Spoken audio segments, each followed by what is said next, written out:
That Yeah. works. All right. Okay, There you go. here we go. Thank you so much for speaking to me. Absolutely fantastic. What I really want to know is starting off is about the legacy, well, SeaLegacy. I wanted to know about what would you say is the criteria for both a strong story that needs to be told by SeaLegacy? You know what, guys? I just 1 second, sorry. There's so much noise going on my boat right now. We're actually 20 miles off the coast of New Zealand. We have 6 people on board, and we're out here filming right now.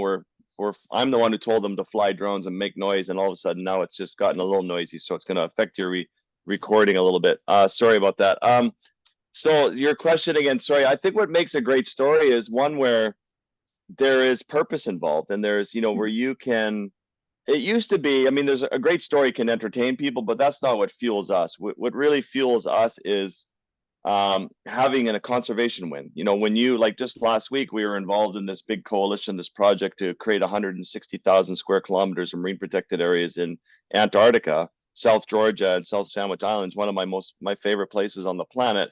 And that's what makes a great story, is when you have beautiful visuals, a fantastic narrative, real purpose, and for me, a win at the end of it. It doesn't get any better than that. Right. Now you use photography kind of to elicit emotions from the person who's looking at it. The thing is, what I want to know is when does or how does that elicit of emotion, some people would argue would be manipulative in order to act for the cause. So is that ever in your mindset when taking those photos? Yeah, I mean, you didn't freeze there. Okay, I thought maybe you froze. That was the end of your question. That was okay. No, it's a great question. So no, I mean, I think the fact that Cristina, myself, are scientists, we work with fellow scientists, we base the work we do on science, but we know that science has failed in communication. Science doesn't make that emotional connection. So we really use photography and visual storytelling as a conservation starter to draw people into the conversation. And it's really, so like, yeah, I mean, the fact that the oil industry, the fact that commercial fishing industry, all industry has such big marketing dollars and clout that they can put out any message they want with the most beautifully crafted narrative. And the conservation movement is really, really deeply underfunded. So we're sitting there, basically it's a story of David and Goliath. So yeah, I don't mind using emotion to draw people into a story, and getting people to care. We've lost 70% of biodiversity on Earth in the last 50 years. So am I manipulating people by trying to get them to fight for the last 30%? If I am, then great. I mean, it's like we have to get people to wake up, and this is our last stand for the planet. And I don't feel guilty for having, we do the work we do so we can have a big microphone and drag people into the conversation, get people into the fight. I also think a lot of youth, especially today, have eco anxiety, eco depression. People are worried. And I really think that the best antidote to that is showing people a path forward, a path of hope, a path of conservation wins. And I think that we're, it's a valuable service. And I know that we see it firsthand with, all the people we're engaged, involved with on a daily basis, about how much hope we're giving, by showing them there is a path forward, a place to direct their energy, their actions, their signature, their dollars, whatever it is. We're steering them on a path towards, feeling good about being on this planet. So yeah, I don't feel guilty for that at all. Right. So your goal also is kind of to show nature in a different light. How much of that is, you would say, or is balance both originality and necessity? Yeah, I think that, when we first started, for example, on Instagram, it really was, like it would be very easy to put up pictures every day of a dying coral reef, a dying ecosystem, a starving polar bear, but it's like it just would turn people off. It would chase them away. So really, I've tried to find this balance of showing people the beauty, what we're out here looking at, what we're fighting for, and Jacques Cousteau 2.0. This is what we're using modern technology. We just landed our drone. We're diving under the water on rebreathers. We're using modern technology to show people how beautiful our oceans are. And then so I say, like, Instagram's like, for example, like jab, jab, jab, punch. It's like boxing. So jab is the beautiful, the engaging, the interesting, bring people on a journey with you. And once you have their trust, and once they're coming with you, then you can hit them with one of the hard issues, something gut wrenching and awful to look at. But by then they trust you, and They trust that you're not going to do that to them all the time, but you're finding the right rhythm to say, this is what's beautiful. Here are the issues. Let's try and fix this together. So you have to find the balance. Right. You had a very transformative moment when you was in Antarctic for 4 months, kind of alone. And so I wanted to know, how does that change, or has it changed how you take photos? Yeah, I mean, I think I was in the Arctic for 3.5 months by myself, living on the tundra. And I just think when you're away from, you don't have any devices, any books, you don't have anything for 3.5 months but your own thoughts. When I first got there, I didn't realize it, but our brains are so busy. We're just being inundated with noise, like noise from society. And when you get there, you peel back the layers, and it's like you just went back 1,000 years in time. And just to sit there and you're like, this is what I'm fighting for.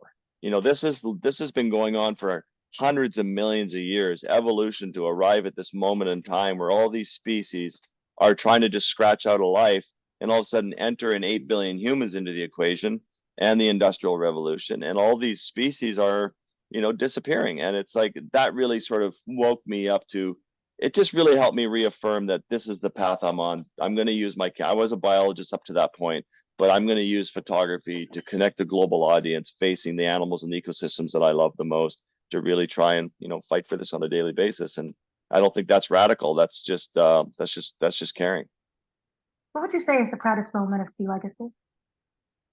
I think the proudest moment is anytime we get 200,000. We got 1 million signatures for Antarctica, but we never won the MPA. So and then once in a while, SeaLegacy does have great conservation wins, like this Antarctica South Sandwich Islands. We were able to ban the mile-long drift nets off the coast of Los Angeles, where they're out there killing on a 9-to-1 bycatch ratio, killing whales, dolphins, turtles, also to catch a few swordfish.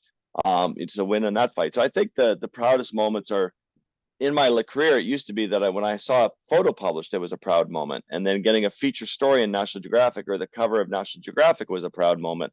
But I can tell you that nothing tastes as good as having a conservation win. And so those are the proudest moments, is when we work so hard as a team, Cristina, myself, the whole team, we get involved in an issue, we throw all our resources at it, we get funders and supporters behind us, and we ultimately arrive at a victory for that habitat, whether it's creating marine protected areas, whatever it is. It feels just wonderful. Can you talk about the behavior of, say, a specific species? Does that impact how you shoot them in terms of the closeness, the intimacy, also what you want others to get from that? Does that really pay any attention to what you're thinking about the other people who may be looking at the photo? Yeah, definitely. No, that's one of the big things that I struggle with, is because people don't realize, like, when I'm doing narwhals or doing bears, sometimes I'll take years of being out there trying to get close. And always with animals, I never go approach an animal. I let the animal come to me. And the best way to do that is to sit quietly in one spot for sometimes weeks, months. And all of a sudden, bears have seen you sitting in the same spot for a month, and normally they would be 200 yards away, but now they're 10 yards away. And that's when you start to really shoot your magic, where you can see these things on wide angle lenses. But then, yeah, I do have to be very aware, and I do put out a lot of disclaimers that somebody as a weekend warrior just can't go pick up a camera and charge up 10 yards from a bear, because you're going to stress the bear out, and you yourself are going to get hurt.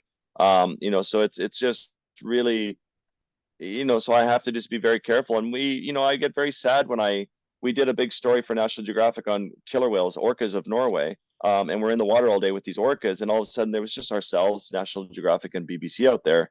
People saw the coverage from Nat Geo and BBC, and now there's 100 boats a day out there and 200 people in the water with orcas, and it's affecting the behavior of the orcas, and they're not able to feed as, so it's really a balance that we have to really think about. And you want to get the stories out there, but we also had a conservation win, and we kept big oil from doing seismic blasting out of the Lofoten region of Norway where the orcas are. And so it's like, it's there's pros and cons to everything, but that's one of those.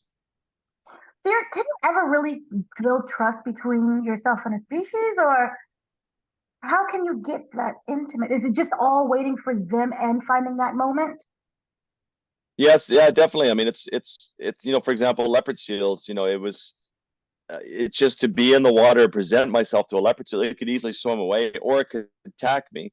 But, you know, by just sitting there but not going up too close to it, it starts to swim around me and look at me. And then it's trying to figure out why I'm there. And it thinks, well, maybe why are you here in my key hunting grounds? I've chased every other 1,000-pound leopard seal out of there, but why are you here? And well, maybe you want a penguin. And so it brings me a penguin. And if I don't accept the penguin, then it starts to go a little OCD, like it certainly is why you're here. And it starts to force feed me penguins, you know, and it just all unfolds in front of the camera. And you just have to sit there as a fly on the wall, as a witness to this, and trying not to mess it up and capture beautiful moments of this incredible thing unfolding. But, you know, we're out here many months a year, you know, like we're diving today, we dove yesterday, we're 100 feet deep and there's schools of fish so thick you can't see all the big sharks coming through the schools of fish, and you're using the fish as a decoy to hide from the sharks. So when the sharks come through, they look at you and you're really close to them, whereas normally the sharks would be quite far away from you. So it's just great letting animals try and figure out. Their animals are almost all curious. They're,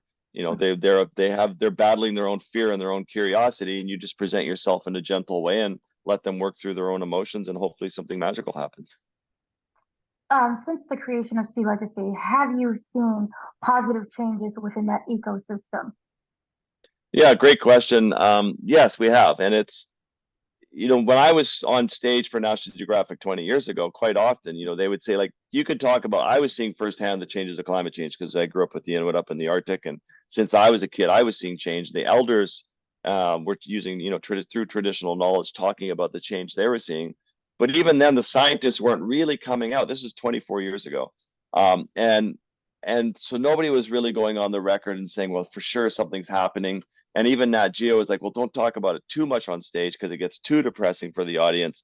And it's like, now we're all talking about it. Even when we put out the starving polar bear, 2 billion people saw that. It was the most viral video in the history of National Geographic. And Nat Geo was proud to, you know, stand behind that and shout out from the rooftops. So we are seeing positive change, you know, but so for whatever change is happening, we need more. We need it to happen faster. We need more people. We need more funding. We need, you know, the storytelling and communication about in the environmental space is the most underfunded of all philanthropy disciplines. You know, 0.1% goes to environmental communication, whereas, you know, 33% goes to religion, 16% goes to education, 20% to health. Like, we need to really start putting a lot more time and effort into fighting for the one life sustaining life support system on Earth, you know, and that's critical to all life, us, ourselves, all species. Thank you so much for speaking to me, and thank you for everything that you do for them and for us as well. Thanks so much, Dan. I really appreciate your thoughtful questions.